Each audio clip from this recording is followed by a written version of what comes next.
प्यारे बच्चों, आज हम कक्षा 8वीं का जो पाठ 16 है, पानी की कहानी, तो इसका हम भाग 4 पढ़ने जा रहे हैं। तो बच्चों, ये अंतिम हम भाग आज पढ़ने जा रहे हैं। तो पिछले भाग में हमने पढ़ा था कि जो ओस की बूंद है वह समुद्र के ऊपर होती है, फिर वह समुद्र के अंदर जाती है और तरह तरह के जीवों से उसका परिचय होता है। अब आगे चलते हैं। पीछे देखा तो ज्ञात हुआ कि पृथ्वी फट गई है। उसमें धुआं, रेत, पिघली धातुएं तथा लपटें निकल रही है। यह दृश्य बड़ा ही शानदार था और इसे देखने की हमें बार बार इच्छा होने लगी। मैं समझ गया, तुम ज्वालामुखी की बात कह रही हो। हाँ, तुम लोग उसे ज्वालामुखी कहते हो। अब जब हम ऊपर पहुँचे तो हमें एक और भाप का बड़ा दल मिला। हम गरज कर आपस में मिले और आगे बढ़े। पुरानी सहेली आंधी के भी हमें यहाँ दर्शन हुए। वह हमें पीठ पर लादे कभी इधर ले जाती कभी उधर। वह दिन बड़े आनंद के थे। हम आकाश में स्वच्छंद किलोले करते फिरते थे। स्वच्छंद यानी कि आज़ाद होकर, किलोले होता है खेलना, क्रीड़ाएं करना। बहुत से भाप जल कण के मिलने के कारण हम भारी हो चले और नीचे झुक आए और एक दिन बूंद बनकर नीचे कूद पड़े। मैं एक पहाड़ पर गिरी और अपने साथियों के साथ मैली कुचैली हो एक ओर को बह चली। पहाड़ों में एक पत्थर से दूसरे पत्थर पर कूदने और किलकारी मारने में जो आनंद आया वह भुला नहीं जा सकता। हम एक बार बड़ी ऊंची शिखर पर से कूद पड़े और नीचे एक चट्टान पर गिरे। बेचारा पत्थर हमारे प्रहार से टूटकर खंड खंड हो गया।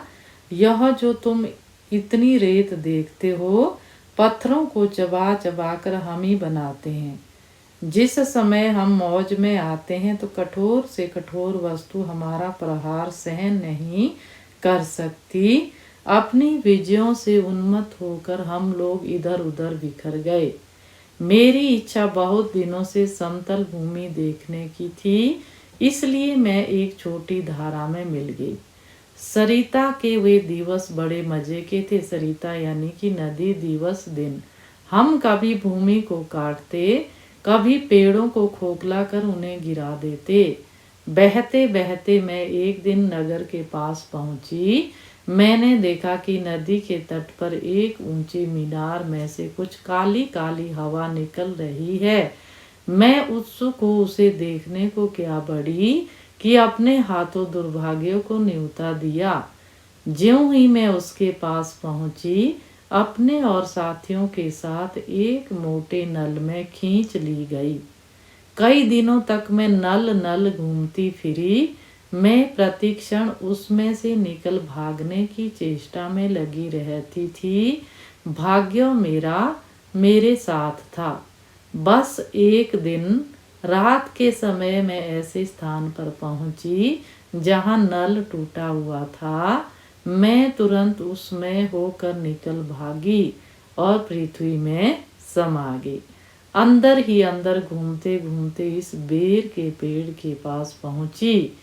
वह रुकी, सूर्य निकल आए थे। बच्चों, ये सारी कहानी अब उसने लेखक को सुना दी। जब तक उसकी कहानी पूरी होती है कि बेर के पेड़ तक का सफ़र उसका कितना लंबा रहा है, कहाँ कहाँ से होती हुई वह यहाँ तक पहुँची और कितने सारे कष्ट उसे झेलने पड़े हैं।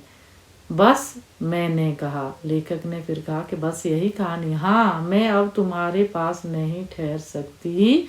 सूर्य निकल आए हैं, तुम मुझे रोक कर नहीं रख सकते। वह ओस की बूंद धीरे धीरे घटी और आंखों से ओझल हो गई। आंखों से ओझल मुहावरा हमने पहले भी पढ़ा है, गायब हो जाना। तो बच्चों इस तरह से वह ओस की बूंद लेखक के हाथ पर से गायब हो गई। तो इसमें हमने पानी की कहानी पढ़ी है कि पानी की एक जो ओस की बूंद है वो कैसी कहानी अपनी बताती है। तो बच्चों जल है तो कल है, हम सभी को पता है कि जल हमारे लिए कितना कीमती है। इसको बचाने के लिए, पानी को बचाने के लिए हमें हर तरह से प्रयास करना है, पानी को व्यर्थ नहीं गंवाना है।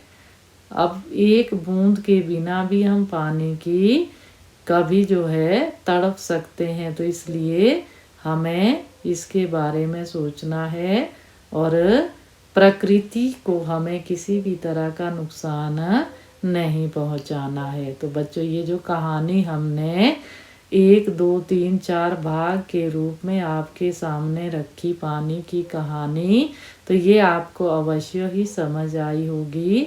तो आज हमारा ये पाठ समाप्त होता है। तो बच्चों आज की वीडियो में बस इतना ही।